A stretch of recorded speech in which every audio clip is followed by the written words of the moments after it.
Assalamualaikum warahmatullahi wabarakatuh. Nama saya Andri Dwi Kurniawan dari kelas Pidana 2 dari kelas G.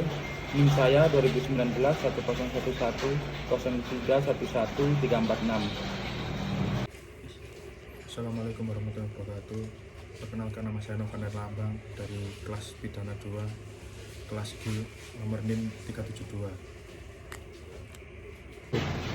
Kalau menurut saya, kejahatan terhadap tubuh dan nyawa yaitu kesengajaan menghilangkan nyawa dari perorangan atau kelompok yang hal tersebut dilanggar oleh undang-undang dan aturan tindak pidana pembunuhan atau kejahatan terhadap nyawa yang berupa penyerangan terhadap nyawa orang lain.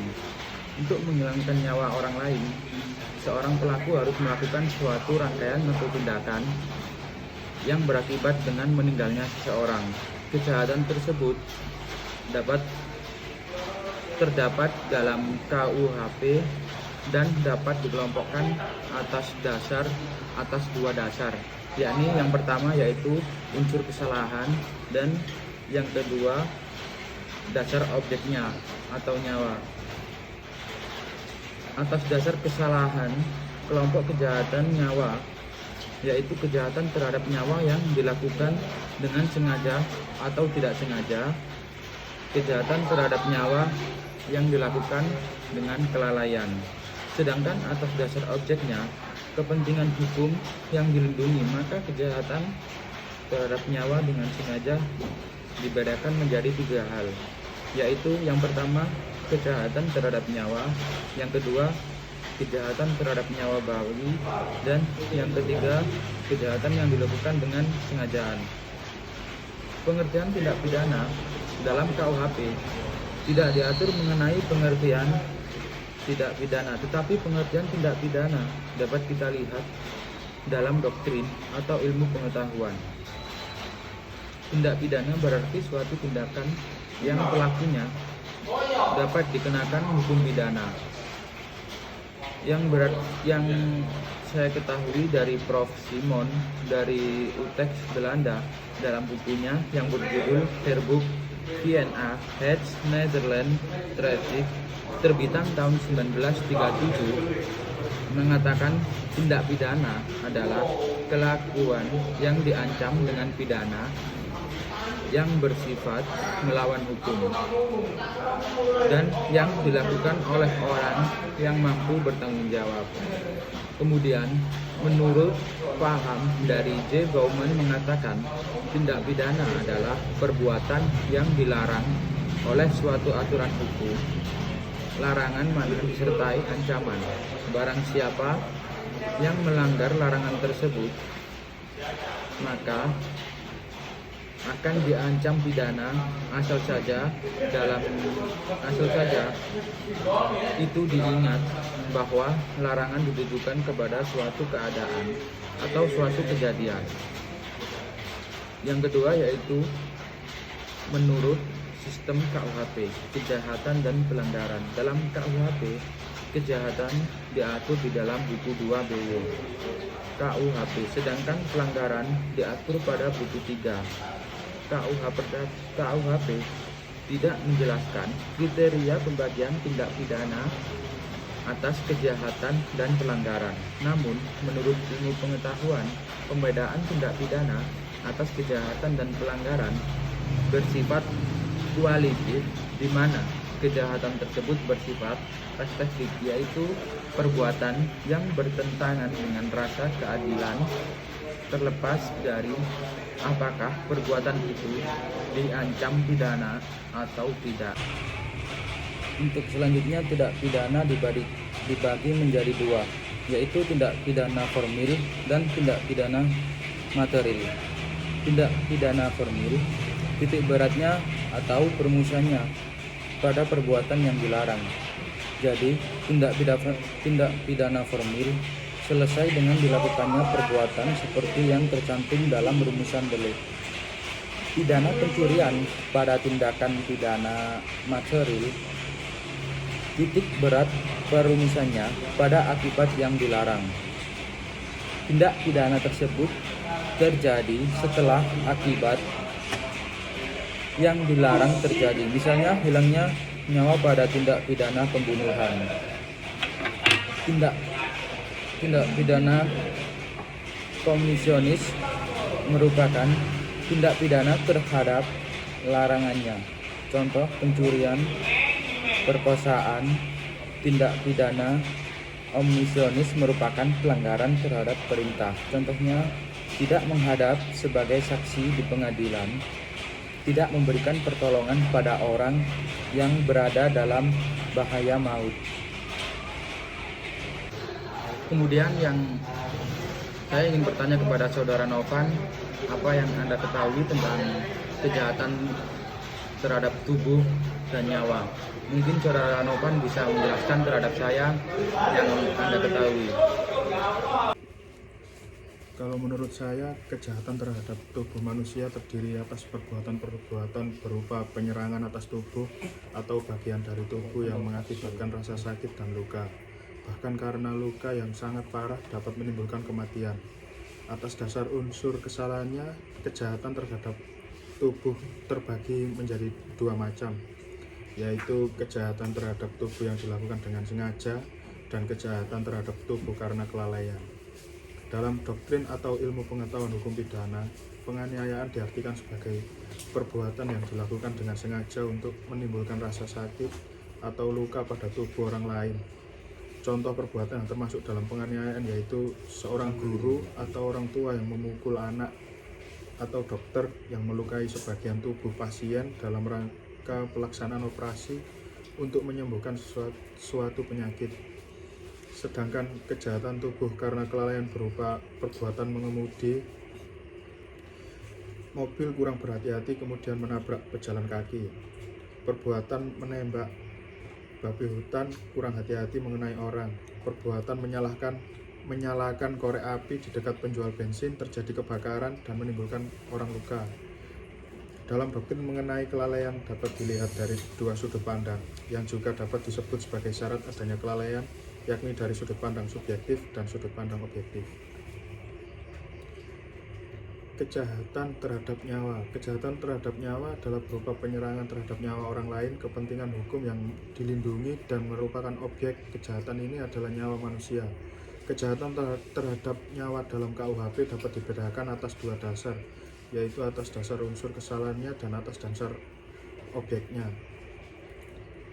Sedangkan atas dasar objeknya, kejahatan terhadap nyawa terbagi menjadi tiga macam, yakni kejahatan terhadap nyawa orang pada umumnya dimuat dalam pasal 338, 339, 340, 344, 345. Kejahatan terhadap nyawa bayi pada saat atau tidak lama setelah dilahirkan dimuat dalam pasal 341, 342, 343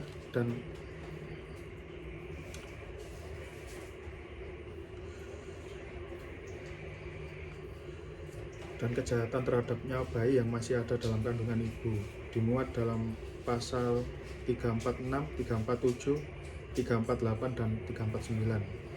Kejahatan terhadap nyawa yang dilakukan dengan sengaja disebut atau diberi kualifikasi sebagai pembunuhan yang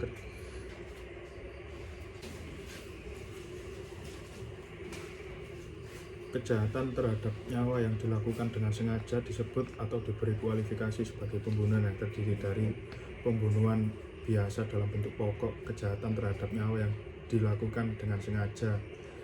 Pembunuhan dalam bentuk pokok dimuat dalam pasal 338 KUHP yang rumusannya adalah barang siapa dengan sengaja menghilangkan nyawa orang lain dipidana karena pembunuhan dengan pidana penjara paling lama 15 tahun. Pembunuhan yang diikuti, disertai, atau didahului oleh tindak pidana lain.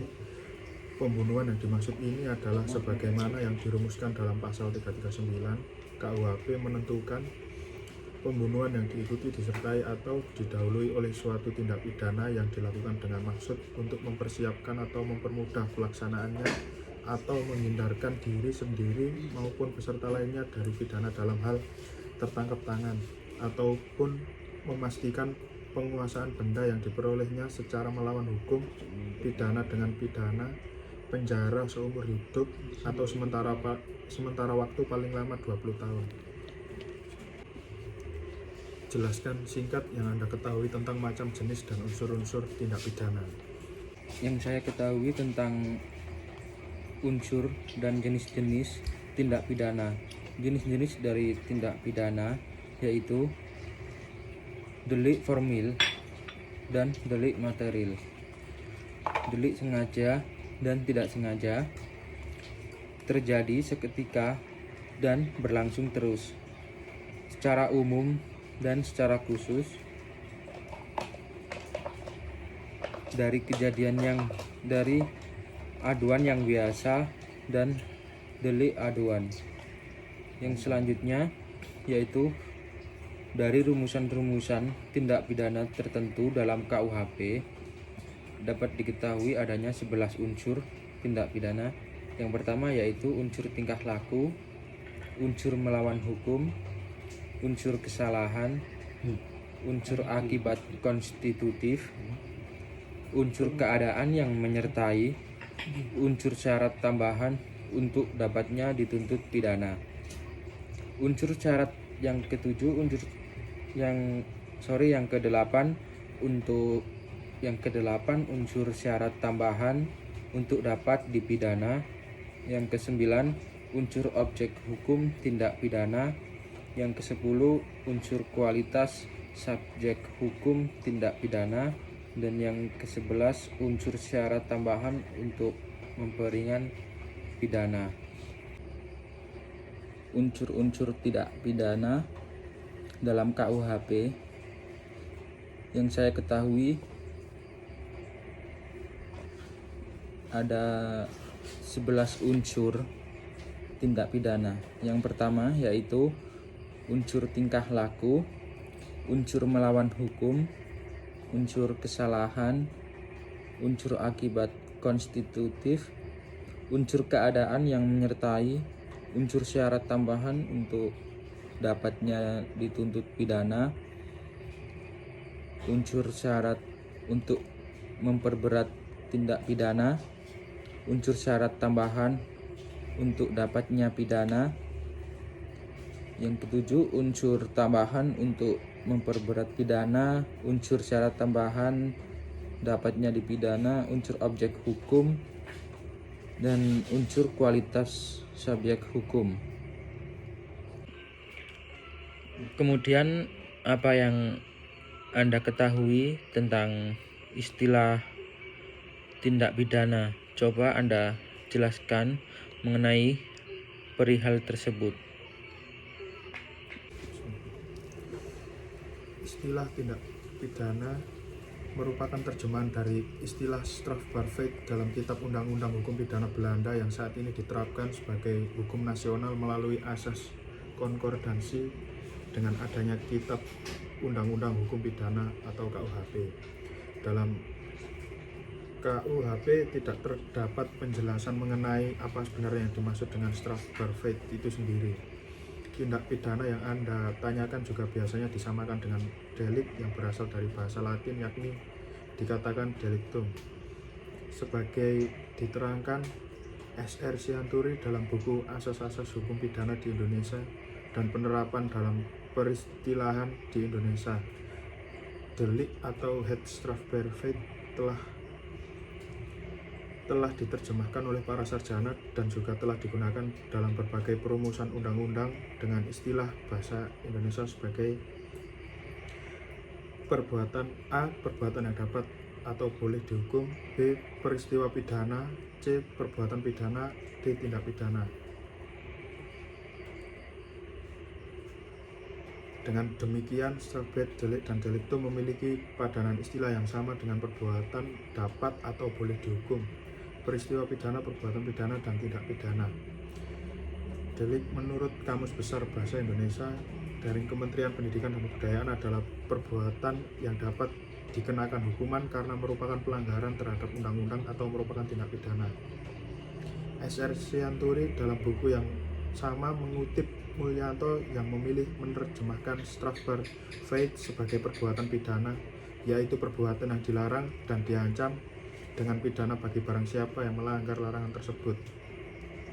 Perbuatan tersebut itu harus betul-betul dirasakan oleh masyarakat sebagai perbuatan yang tak boleh atau menghambat akan tercapainya tatanan dalam pergaulan masyarakat yang dicita-citakan oleh masyarakat itu. Bagaimana penerapan pasal-pasal tersebut seperti contoh dalam kasus pembunuhan berencana? Coba Anda jelaskan. Penerapan pasal-pasal tersebut yang dapat dikaitkan dengan kasus pembunuhan berencana yaitu pasal-pasal yang bersangkutan dengan tindak pidana pembunuhan seperti pasal 338 yang menyatakan barang siapa dengan sengaja merampas nyawa orang lain diancam karena pembunuhan dengan pidana penjara paling lama 15 tahun penjara. Untuk yang kategori menghilangkan atau merampas nyawa orang lain dimaksud dalam pasal itu harus dilakukan dengan sengaja.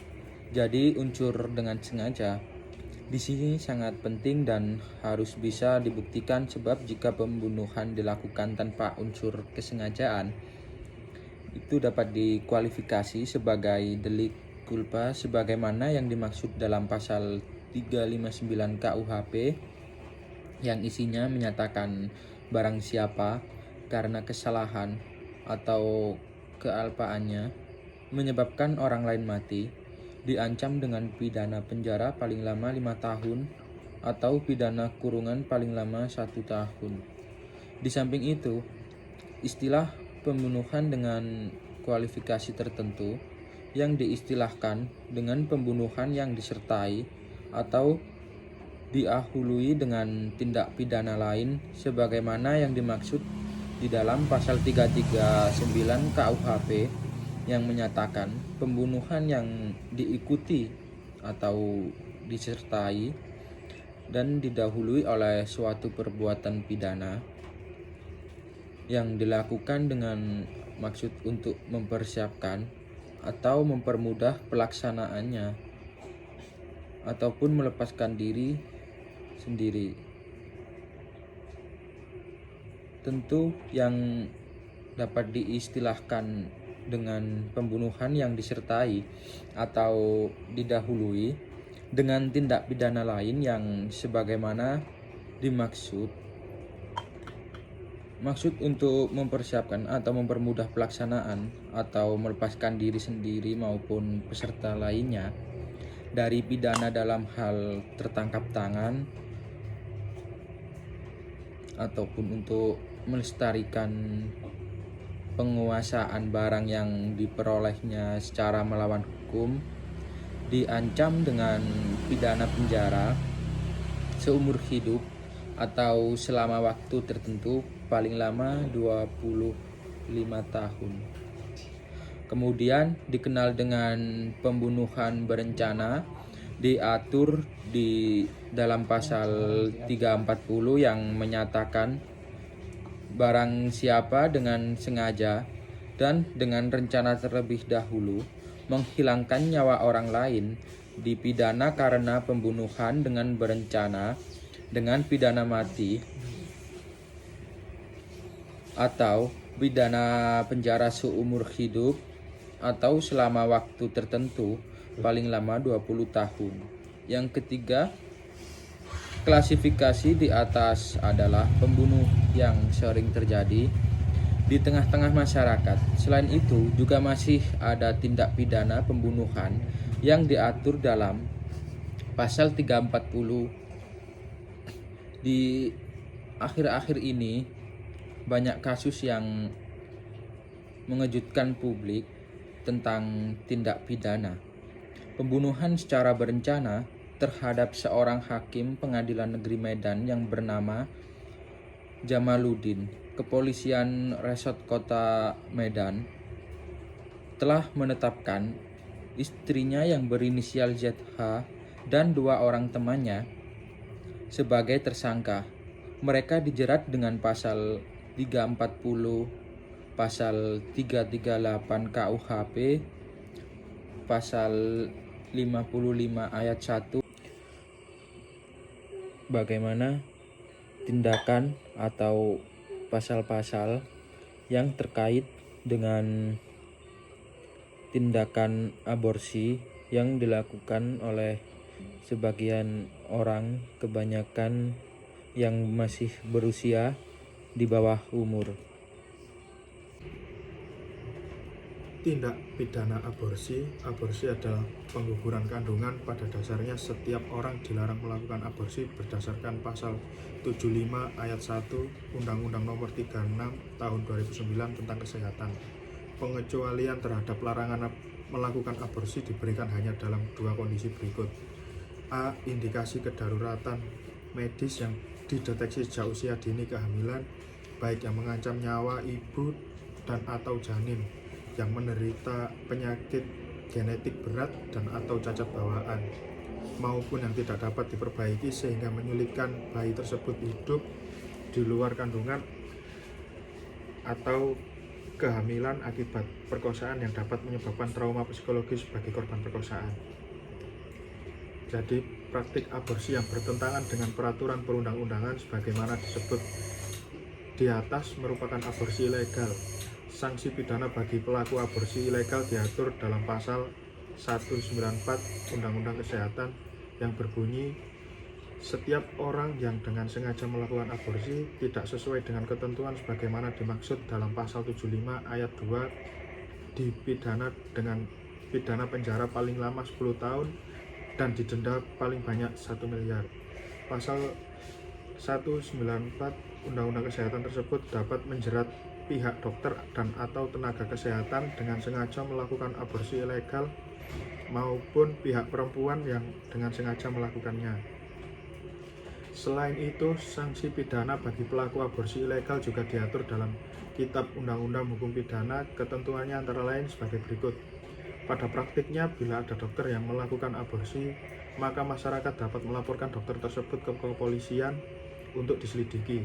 Selanjutnya, bila memang ada bukti yang cukup dokter tersebut dengan sengaja telah melakukan aborsi ilegal terhadap pasien-pasiennya, maka proses pidana akan dilanjutkan oleh penyidik dan jaksa sebelum melalui proses di pengadilan. Sekian dari saya, terima kasih. Wassalamualaikum warahmatullahi wabarakatuh. Sekian video presentasi dari saya, kurang lebihnya mohon maaf. Wassalamualaikum warahmatullahi wabarakatuh.